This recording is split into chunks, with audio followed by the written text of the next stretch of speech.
Hi friends, welcome to this latest episode of the Nationalist View, and today we have with us a very special guest, Professor Efraim Inbar.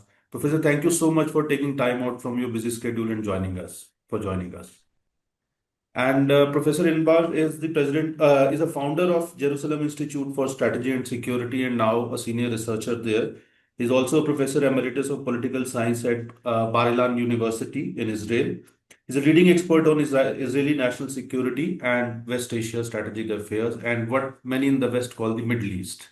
So, in this part of the world, in South Asia, we basically call it the West Asia.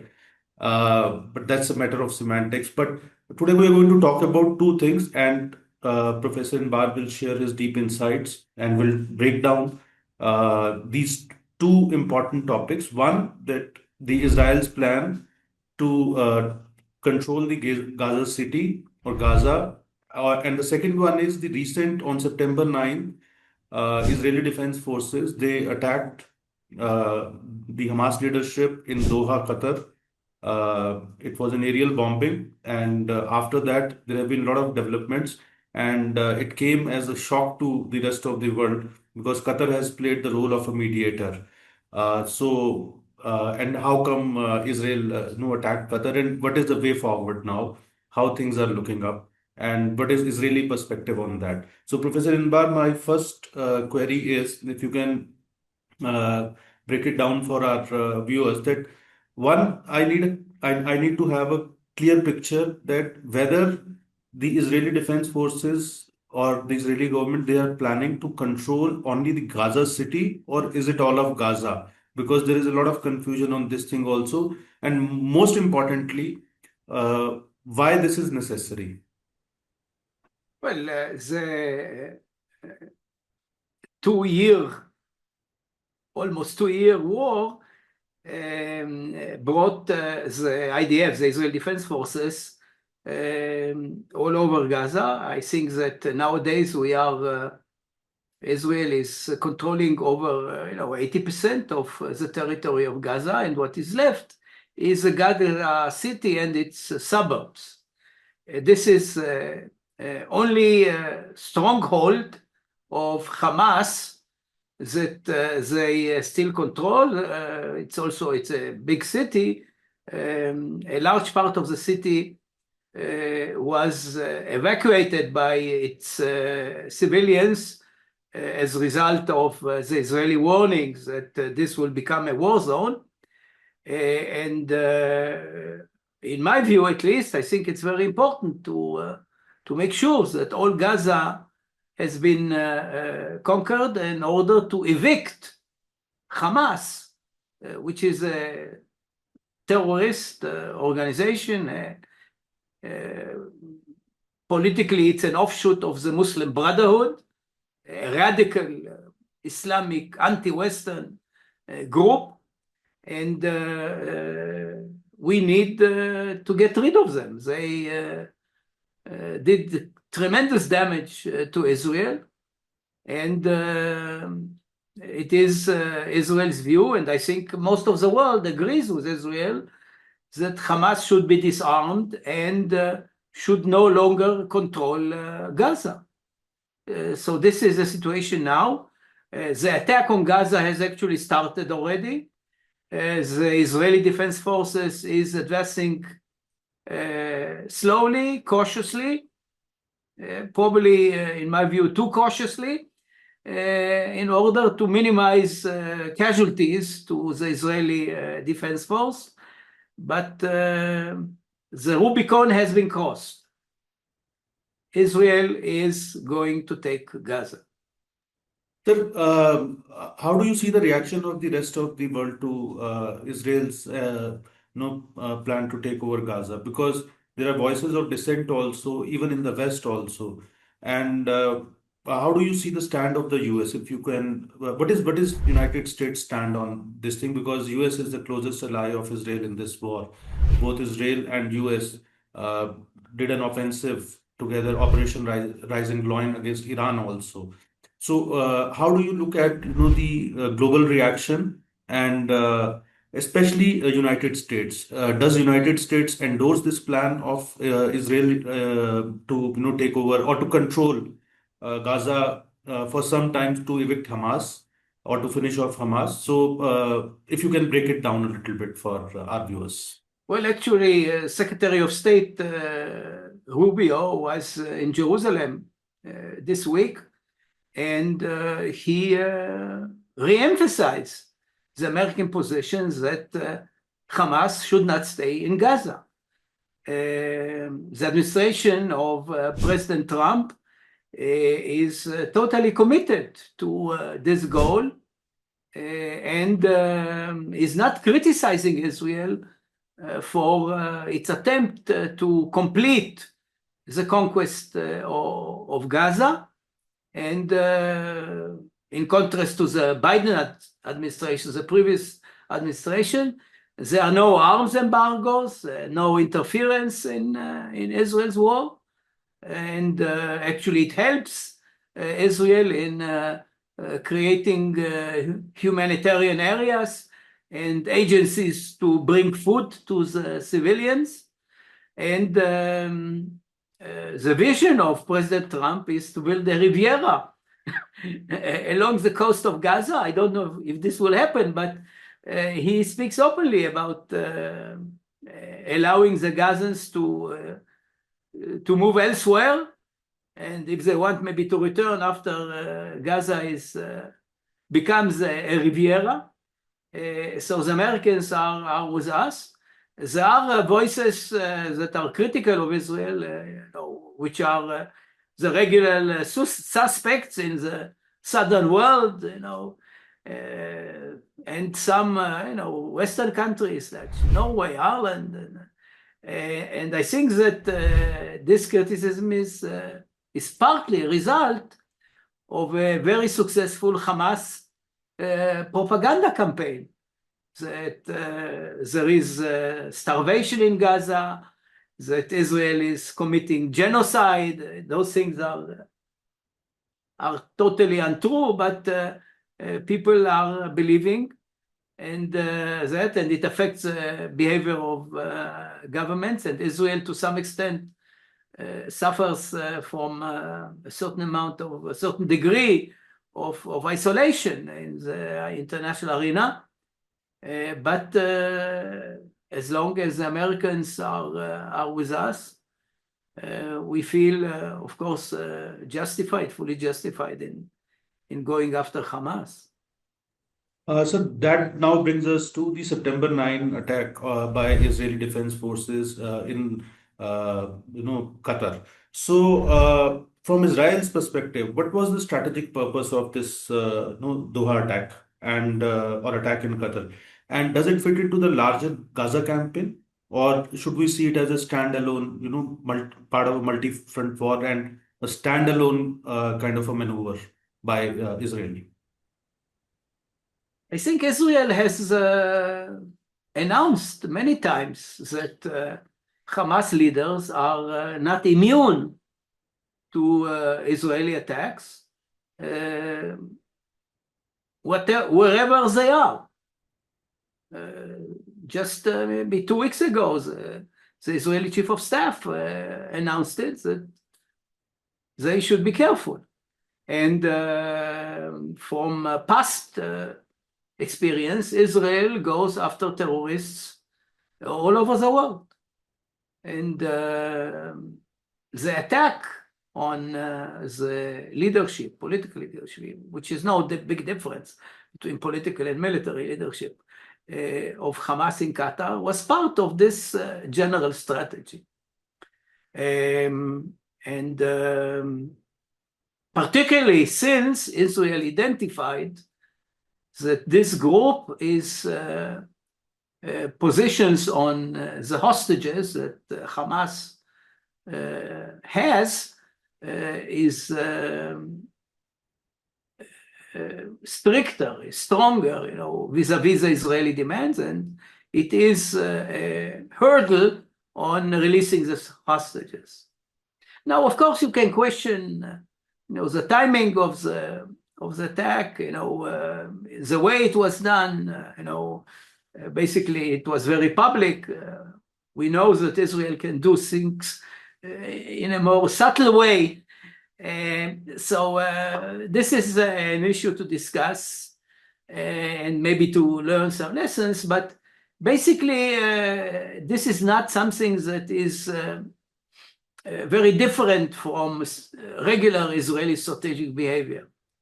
I think also that we should not forget that Qatar is a very problematic country, hosting terrorists. Also, it's not only hosting Hamas terrorists. They hosted Taliban terrorists. They hosted a variety of not the nicest groups in the world.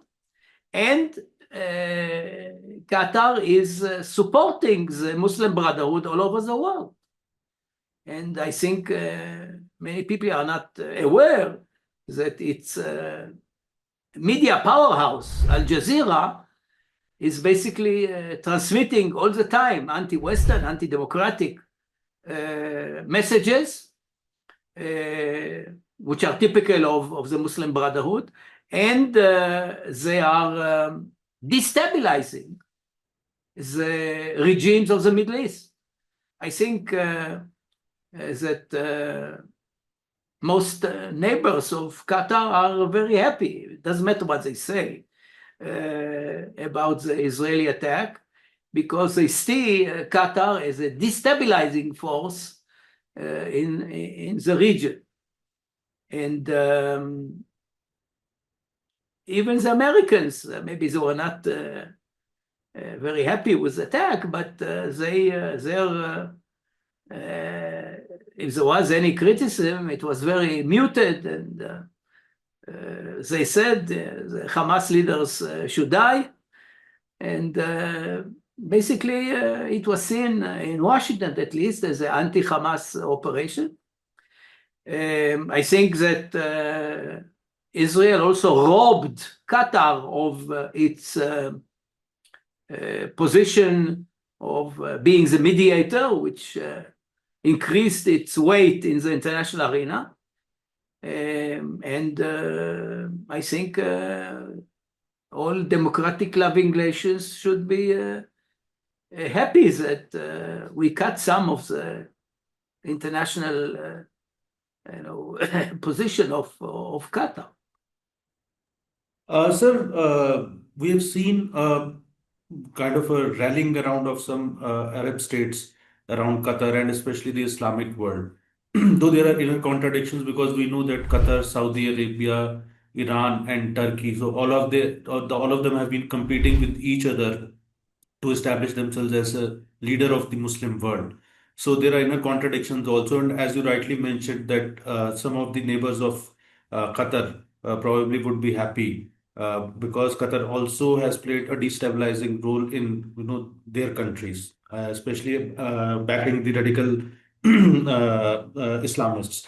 Now, sir, but how do you see this polarization which seems to be happening? There has been an Arab Islamic summit, and some of the Arab Muslim countries have come out in support. Many Muslim countries have come out in support of Qatar. But, and I also want to add another question to this. So, which are the countries you think are leading this polarization of Islamic countries against Israel?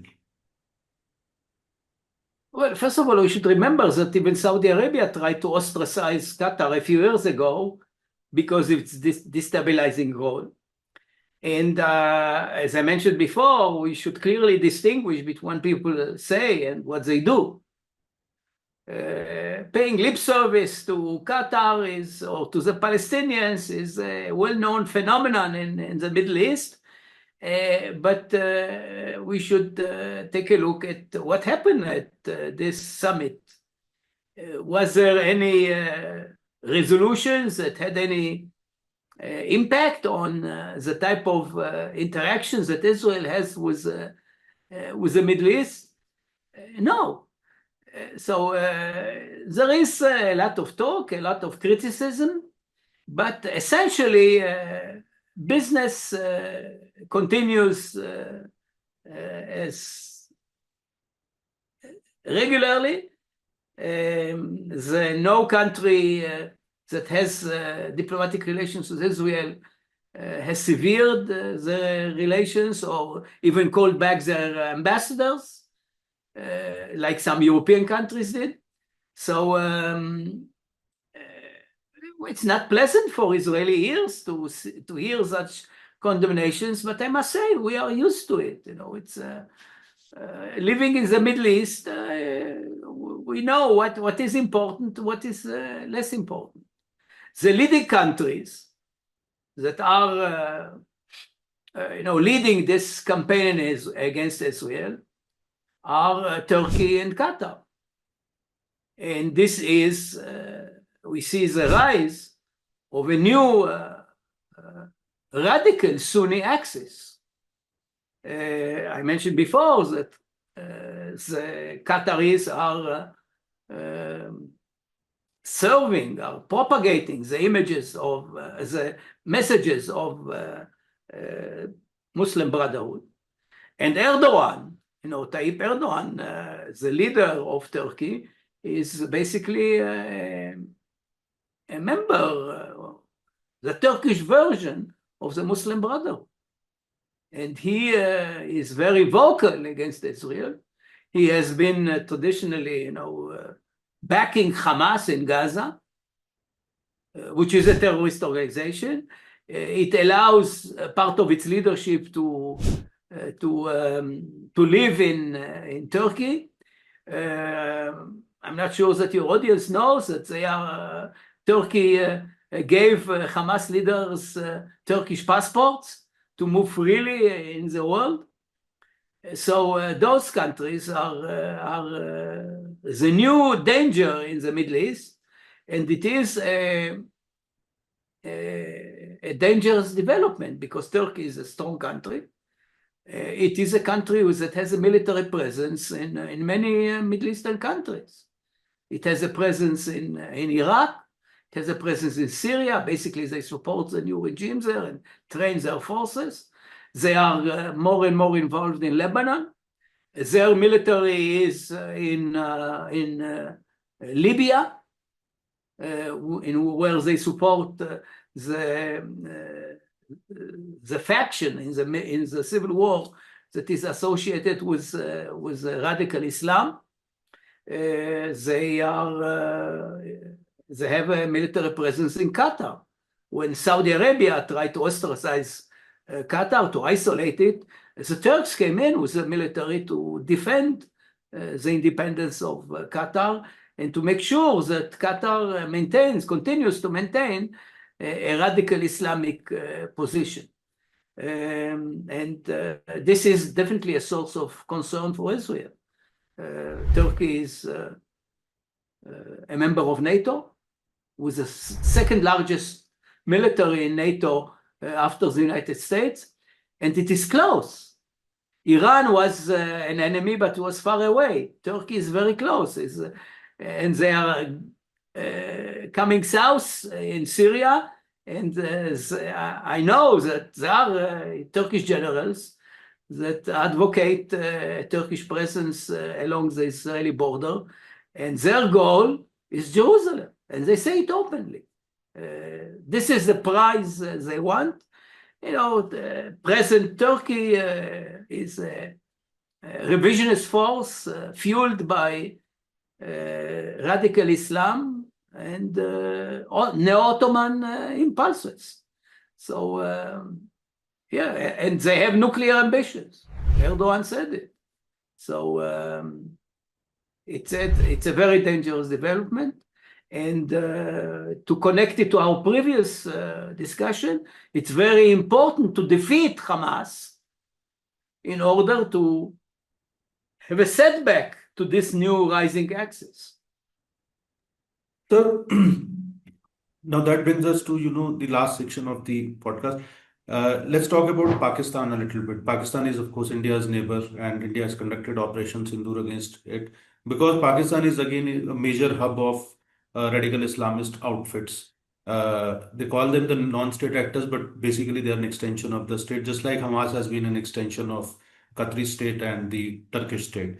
And overall, they're part of a larger Islamic radical network or the Islamic terrorist network.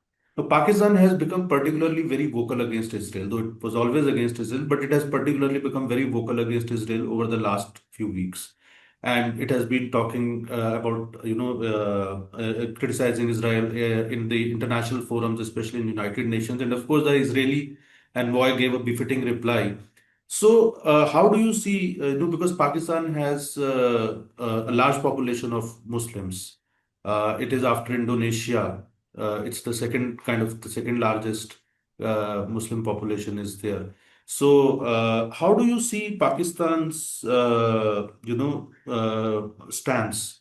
How does Israel view Pakistan's stance, and what weight actually does it carry in shaping the global opinion? Do you take it seriously? Pakistan has very close connection with Turkey. It purchases Turkish weapons. Historically, secular Ataturk, the leader of Turkey, had connections with Pakistan. So there is a historic connection between those two countries, and a radical Sunni Turkey actually fits better now with the current Pakistani regime. And we are definitely concerned. We are very concerned that Pakistan may help Turkey in the nuclear project. They've done so with Iran. So it may happen again. The Islamic fervor in Pakistan is not something that we consider a positive development. So Pakistan is definitely a source of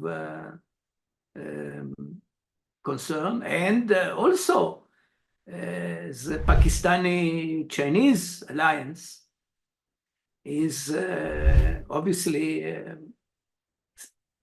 put them, both countries, on a course of collision with the United States, which is Israel's greatest ally. So even if I look at the global, picture, Pakistan is on the other side. And we have enough enemies in the region. We don't want another one there, but they are they choose sides, and it's not a good development, and we should be careful. So my last question is that as a strategic affairs expert, though it is very difficult to put a timeline, but how much time do you think it's going to take for Israel to have complete control of Gaza? Because you already mentioned that 80% of the thing has been done and it's only 20% which remains. So how much time it is do you expect, and how many months? And that also brings us to the hostage situation, because the attack which happened in Qatar. So a lot of people said there was a viewpoint, there was a counter viewpoint that it would affect the status of negotiations to release hostages. So where does the hostage situation stand today, and how Israel intends to tackle it, and how much time it will take for Israel to take complete control of Gaza? Israel is a small country. And being a small country, our freedom of action is often limited by other international actors. This is what we call the political clock of military operations. I don't know how much time we'll have, but much depends, of course, on the mood in Washington. The United States, President Trump said often, finish the war. It takes too long. Most of the world doesn't like long wars, and I understand why. And I'm also frustrated that it took so long. And there is Israelis are obviously aware that there is a political clock, and we have to do it faster, and I think we are running out of time. But there is two considerations that are preventing us to do it in a faster way, to speed up the military operations. One is to minimize casualties. If you act fast, you are risking more soldiers. It's preferable to do it, in a very cautious, slow way. This is one consideration. And the other consideration is, of course, the hostages. We would like to take Gaza City without harming the hostages. I'm not sure it's possible because they are used as human shields by Hamas, which is, of course, a violation of international law. So there's a tension between the need to attain the goal of taking Gaza as soon as possible and fear of international intervention, and the other two considerations which I mentioned. And it is not clear how we'll solve this dilemma, and hopefully the Americans in particular will allow us enough time to do the job and to do a favor to the whole world. The IDF is planning the conquest for 2 months, 3 months, which is the end of the calendar year. But I am not a prophet, and I cannot tell you when it will happen. We can only make, just intelligent guesses given the situation. And of course, it's a very complex situation. And Professor Inbar, thank you so much for breaking this down for our viewers with your deep insights and, a crystal clear perspective that you have given.